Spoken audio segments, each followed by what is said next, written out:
Okay, guys, this is the second day of my reading book series so I can practice English. Today is Tuesday, July 18, July 18th. I'm gonna read the second chapter of the Wonderful Wizard of Oz. Chapter 2, the Council with the Munchkins. Let's start. She was awakened by a shock so sudden and severe that if Dorothy had not been lying on the soft bed she might have been hurt. As it was, the jar made her catch her breath and wonder what had happened. And Toto put his cold little nose into her face and whined dismally. Dorothy sat up and noticed that the house was not moving, nor was it dark, for the bright sunshine came in, for the bright sunshine came in at the window. For the bright sunshine came in at the window, floating floating with little room, floating the little room. She sprang from her bed and with do- she sprang from her bed and with Toto at her heels, ran and opened the door. She sprang from her bed and with Toto at her heels, and opened the door. The little girl gave a cry of amazement and looked about her, her eyes growing bigger and bigger at the wonderful sights she saw. The cyclone had set the house down, very gently for a cyclone, in the midst of a country of marvelous beauty. There were lovely patches of green swords all about, with stately trees bearing rich and luscious fruits. Banks of gorgeous flowers were on every hand, and birds with red and brilliant plumage sang and fluttered in the trees and bushes. A little way off was a small brook, rushing and sparkling along between green banks, and murmuring in a voice very grateful to a little girl who had lived so long on the dry, grey prairies. While she stood looking eagerly at the strange and beautiful sights, she noticed coming toward her a group of the queerest people he had ever seen. They were not as big as the ground folk she had always been used to, but neither were they very small. In fact, they seemed about as tall as Dorothy, who was a well-grown child for her age, although they were, so far as looks go, many years older. Three were men and one woman, and all were oddly dressed. They wore round hats and rose to a small point a foot above her heads, with little bells around the brims that twinkled sweetly as they moved. The hats of the men were blue, the little woman's hat was white, and she wore a white gown that hung in plaits for her shoulders. Over it were sprinkled little stars that glistened in the sun diamonds, like diamonds. The men were dressed in blue, of the same shade as their hats, and wore well-polished boots with a deep row of blue at the and wore well-polished boots with a deep row of blue at the tops.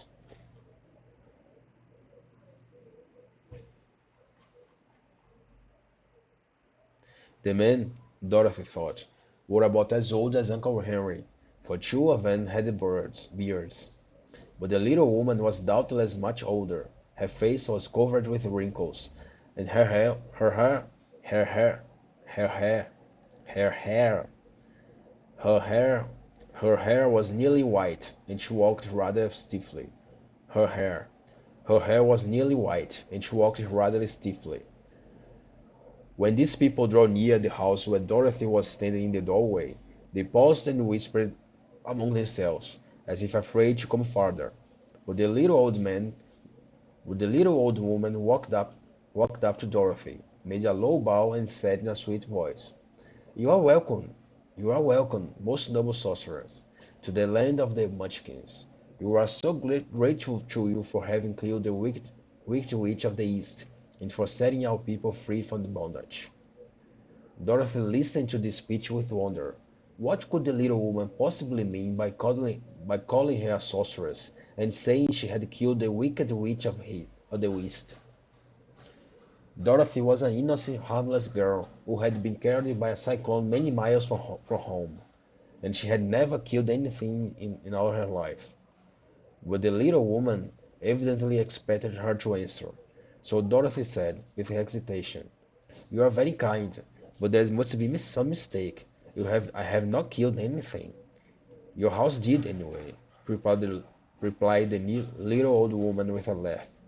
"And that is the same thing. See," she continued, pointing, "see," she continued, pointing to the corner of the house. "There are, there are her two toes. There are her, there, there are her two toes. Porra. There, there are her, there are her two toes, still sticking out from under a block of wood. There are her two toes. There are her two toes. There are her two toes, still sticking out from under a block of wood." Dorothy looked and gave a little cry of fright. There indeed, just under the corner of the great beam the house rested on, 2 feet was sticking out, shod in silver, shod in, sho- shod in silver shoes with pointed toes. Oh dear!" cried Dorothy, clasping her hands together in dismay. "The house must have fallen on her. Whatever shall we do? Whatever shall we do?" "There is nothing to be done," said the little woman calmly. "But who was she?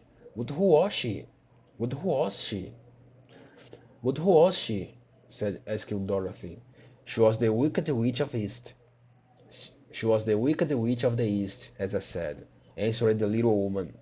"She has held all the Munchkins in bondage for many years, making them slave for her night and day. Now they are all set. Now they are so. Now they are all. Now they are all set free, and are grateful to you for the favor." "Who are the Munchkins?" inquired Dorothy. "They are the people who live in this land of the East, where the Wicked Witch ruled." "Are you a Munchkin?" asked Dorothy. "No, but I am their friend, although I live in the land of the North." When they saw the Witch of the East was dead, the Munchkin sent a swift message to me, and I came at once. I am the Witch of the North." "Oh, gracious!" cried Dorothy. "Are you a real witch?" "Yes, indeed," answered the little woman. But I'm a good witch, and the people love me." "Yes, sure, sure. I I really believe that any people who really are good would say that are good." Okay, moving on. "I am not as powerful as the wicked witch was. I am not as powerful as the wicked witch was who ruled here, or I should have set the people free myself. But I thought all the witches were wicked. But I thought all witches were wicked. "But I thought all witches were wicked," said the girl, who was half frightened at facing a real witch. "Oh no, that is a great mistake. There were only 4 witches in our land of Oz, and 2 of them, those who live in the north and the south, are good witches. I know this is true, for I am one of them myself, and cannot be mistaken. Those who dwelt in the east and the west were indeed wicked witches, but now they have killed one of them. There is but one wicked witch in all the land of Oz, the one who lives in the west."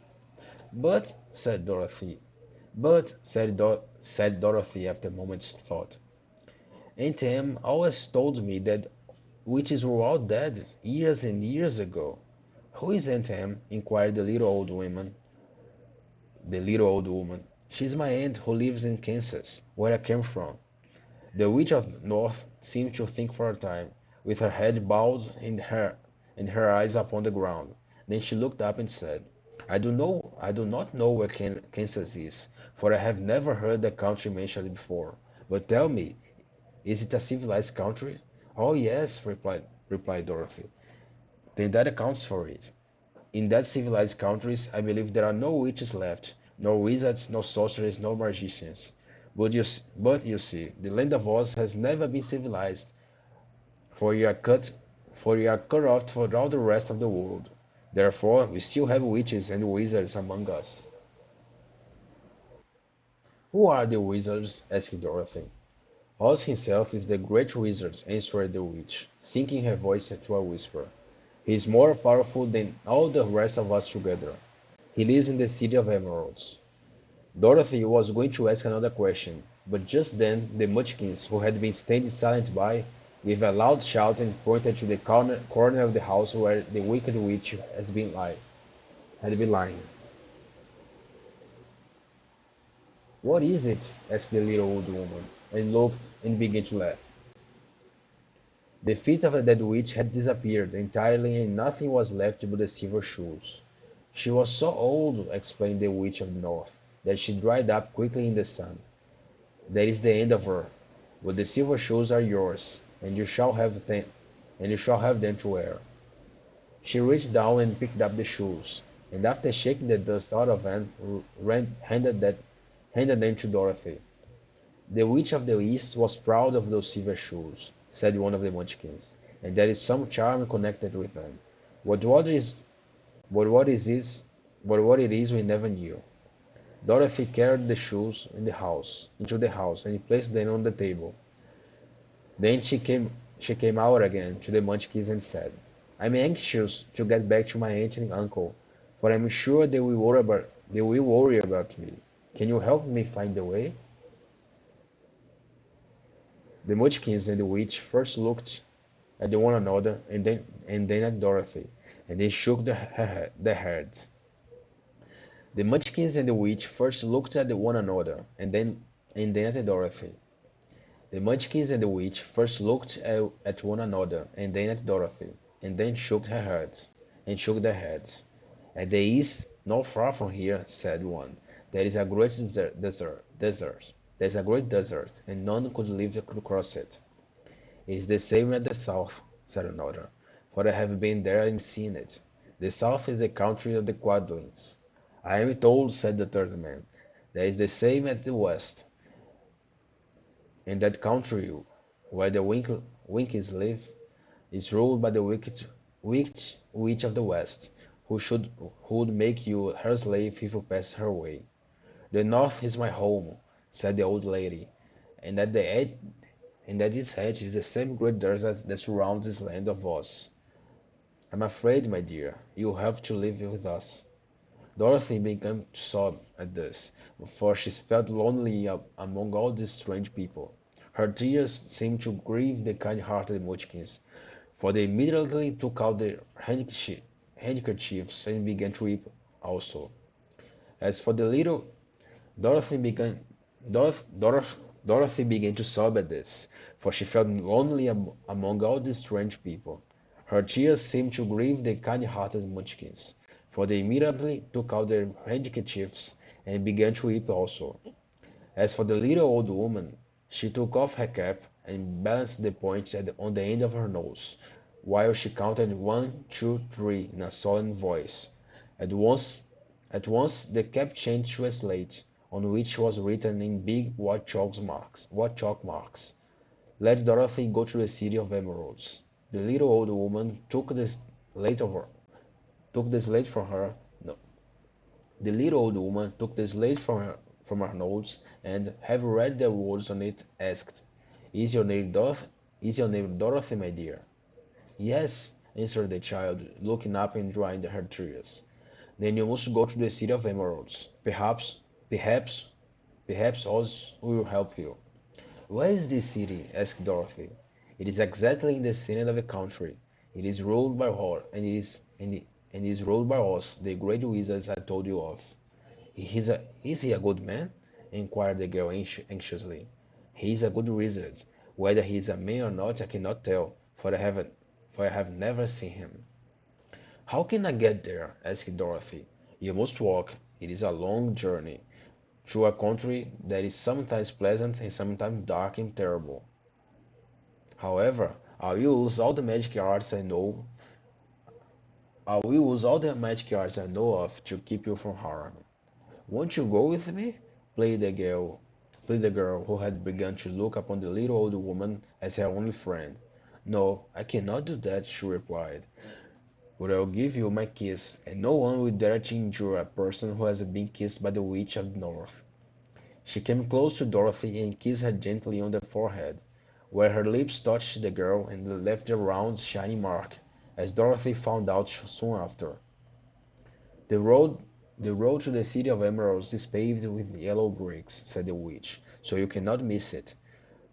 When you get to Oz, do not be afraid of him, but tell your story and ask him to help you. Goodbye, my dear." The three Munchkins bowed low to her and wished her a pleasant journey, after which they walked away through the trees. The witch gave Dorothy a friendly little nod, whirled around, whirled around her, whirled around on her left heel 3 times, and straightway disappeared, much to the surprise of little Toto, who barked at her loudly enough when she had gone, because he had been afraid because he had been afraid even to growl while she stood by. But Dorothy, knowing her to be a witch, had expected her to disappear in just that way, and was not surprised in the least. That is the end of chapter 2 for today. Tomorrow I'm gonna continue from chapter 3, how Dorothy saved the Scarecrow. That is all for today, and goodbye.